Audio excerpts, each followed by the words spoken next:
Hey guys. Hey everybody. Hey Facebook. Hey Creative Growthers.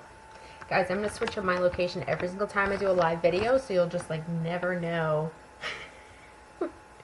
where I'm doing it. Alright guys, but today I'm going to talk about something that I know happens with a lot of my clients, a lot of my coaching clients. When they first come to me, it's always something that they want to fix.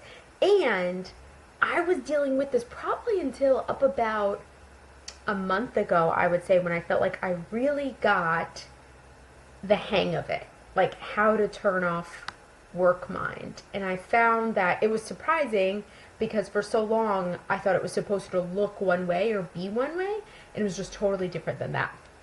Alright, so here's what I'm going to talk about in this Work Mind Live. I'm going to talk about why you can't turn it off when you're with your family or your friends or your kids and you're trying to have fun at the park, but you're always thinking about work. I'm going to talk about why you aren't able to turn it off because of what you're doing in your business. So instead, it's kind of around what you should be doing in your business to turn off work mind. And just a little bit of a lesson that's a little bit harsh. It's going to be a little harsh for you, but it's going to be a little bit of like a smackdown on your business, which I think you will thoroughly enjoy, because I did it with one of my clients too this week. I said it, when I said it to her, I was like, oh, this is so good. This is really good.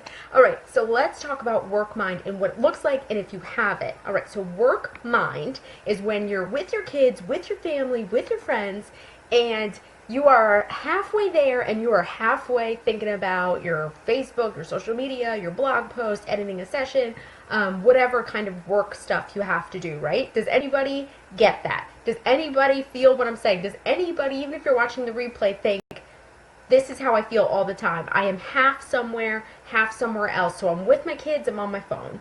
I'm, hanging out with my husband, but I'm also a little bit worried about if someone is, writing an inquiry email. I'm always checking my email.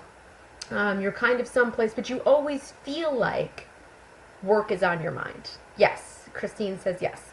Yes, a lot of women suffer from this, and then what ends up happening is this sick cycle of like, I should be doing this, but I should be present with my kids, but I should be present with my family, but I should be present with my husband, and then it's just followed by a whole bunch of guilt. All right? So that is what work mind looks like. Now, when I had work mind, I'll tell you guys, it was like I was always the same thing. I was always halfway. I was here, but I was there, and I was here, and I was there. And it was always like, what I really felt like, and the way to describe it is that I would put my head on the pillow at night, and I would feel like I didn't give today my all. Like, I would just feel like I didn't get it all done. I didn't fit it all in. I felt tired, but just from being busy. I didn't feel tired because I had felt productive or like I had really done the work. It just felt tired because of busyness. And that was really like what was happening. So I'd lie my head out on the pillow and I would feel tired, but my mind was still like still going. So when I came down to the shore house. So this is our shore house. And we came down here in May. And I had let go of any shoulds that I have. In my business, any shoulds that I have when it comes to being a wife and having a clean home or whatever it is. I just let it all fucking go. I just let it all go and said, you know what? I'm just going to do what feels right, and I'm going to go with that every single moment. I'm going to really try to do that. So what my day looks like now compared to, say, what it used to look like was I used to have these, I should be working from 9 to 5. I should be doing this or this. And it was a lot of shoulds and not actually the way I wanted to work. And my husband was a great example because he would go and he would get his work done. He'd work on projects. And then sometimes, come lunchtime or some other time, he would just take a little 10-minute break. He'd go out to our backyard, he'd walk on a slack line, or he'd just read a book or something. And I was like, how does he do that without the guilt? Like, how does he step away and not have the guilt of the shoulds? Of I should be doing this and I should be doing that, right? And I thought that was so cool. How many of you feel the shoulds every day?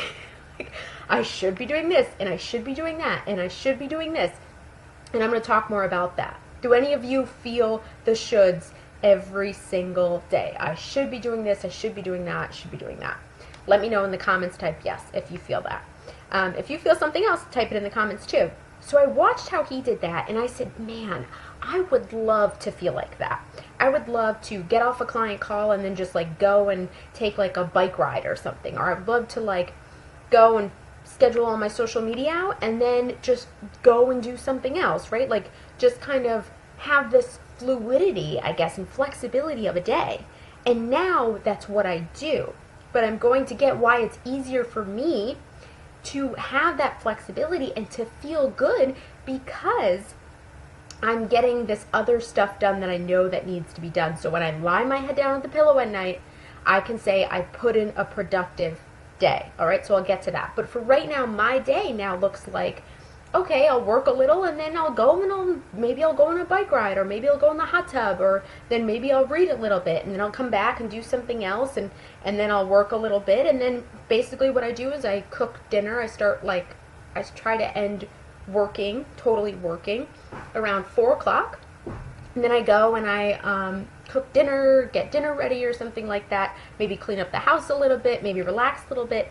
And then what I do is we eat dinner together, and then I hop back on my laptop at like 7 or 7:30, usually eat dinner, go in the hot tub, and then maybe we do a little bit of work after the hot tub, and then we watch TV together, like me and my husband.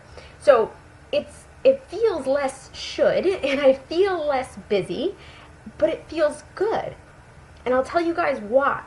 Why most of you feel like when you lie your head down at night, and why you're halfway here with your kids, and why you're halfway in your business. Because there are things you know you need to be doing in your business that you're not doing. And it's not adding to-do list of like these little busy tasks. I'm telling you guys that I feel more productive.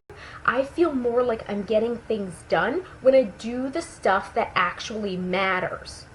Okay, think about that. When I do the shit that actually matters. And what matters? Things like this. Facebook Lives, getting on video, connecting with my audience, connecting with my community. What else matters? Creating free content and PDFs that is really valuable and engaging. What else matters? Creating offers and new programs and products, and then promoting them, even when I'm super uncomfortable, selling after selling after selling, because it matters, right? Yes, exactly, Christine. And I think the guilt comes in. It comes in, and the busyness and the half here and the half there comes in because you know you're not doing the stuff you need to be doing. It's not like Christine said, it's not hanging over your head anymore. So when you do the stuff that matters, like you do Facebook Lives, you sell your shit, you promote your products, you create valuable content, when you do that stuff, you don't have to be half with your kids and half with that, right? You can go and do a Facebook Live and take your daughter to a park and feel like, oh man, I did something today that mattered, that will make a difference in my business, that will take my business to the place I want it to be. When you are half with your kids and half with your work, typically what's happening is you are doing a lot of behind the scenes stuff. You're not doing the stuff that you actually know deep within you is what you have to do to get to take your business to a next level, which is whether it's selling or getting on video or creating more programs or creating more products, right? So when you're doing the stuff that you're doing that's hiding behind a computer, that's maybe like editing your website, or it's just lurking on social media, or it's a lot of very unproductive, not very productive, or not things that are going to make you uncomfortable, or going to make you put yourself out there, right? So when you're doing a lot of those things of I'm scheduling my social media posts, or I'm lurking on Facebook groups, or I'm not really engaging with my audience at all, or I'm not trying to sell anything, when you're doing a lot of behind the scenes, and I think we all know what behind the scenes work looks like, which is really nothing to get you to that next level you need to get to. We know in order to get to the next level we need to get to, we need to be creating new products, we need to be selling ourselves, and we also need to be showing up, right? We know that's the work that matters. And when you do the work that matters, that is when you can turn off your work mind. So like I said, for me, it looks like doing this Facebook Live, then maybe, hey, I'll go, jump in the hot tub, or I'll go on like a little like bike ride. Or for you, it could look like taking your daughter to the park without looking at your phone every 5 minutes, because you did the work that mattered, because you showed up today, because you sold something today, because you did something that made you uncomfortable. Maybe you submitted a blog post to another big website or platform.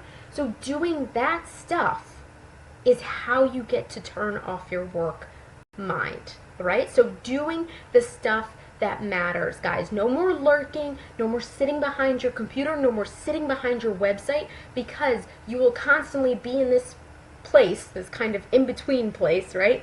Of never fully somewhere, never fully somewhere else. And that can drive you fucking nuts. It can drive you insane, all right, guys? So it's almost as simple as that. Do the things that matter, okay? Now, here's your smackdown for today that I find really, really important, and that I have shared with a previous client that I felt like was a big awakening. It was actually an awakening too for me, because I could have used this lesson probably like a year ago if I was doing the stuff that didn't matter.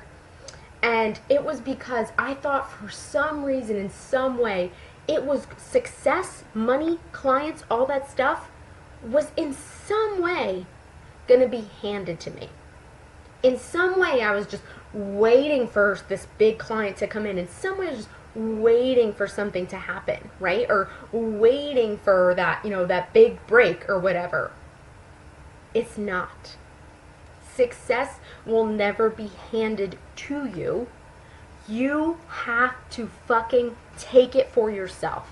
You have to take success into your own hands, into your own responsibility, until you can feel it within your body of success is mine for the taking. And I am going to take it, right? It's never going to be this thing of, it's here, this great magical wish you've been looking for, this great magical thing is coming to you. Someone's gonna find you. It's like that idea of if you're in a shopping store and someone comes up to you and they're like, you need to be a model. That kind of thing.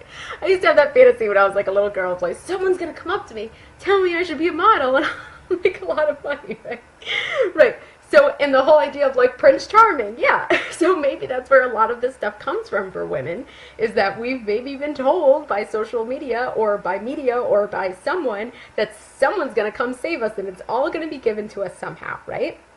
But this is 2017, baby, and we are feminists, and it is not going to be given to us. It needs to be taken by you, only by you, and every single day you have to take it for yourself. Right? And you do that by doing the work that matters. Success is being taken into my own hands. I am taking control of my success, and that is it, a done fucking deal. Right? Alright, guys. That's what I have for how to turn off the work mind. Oh man, I've got so many lives I want to tell you guys about.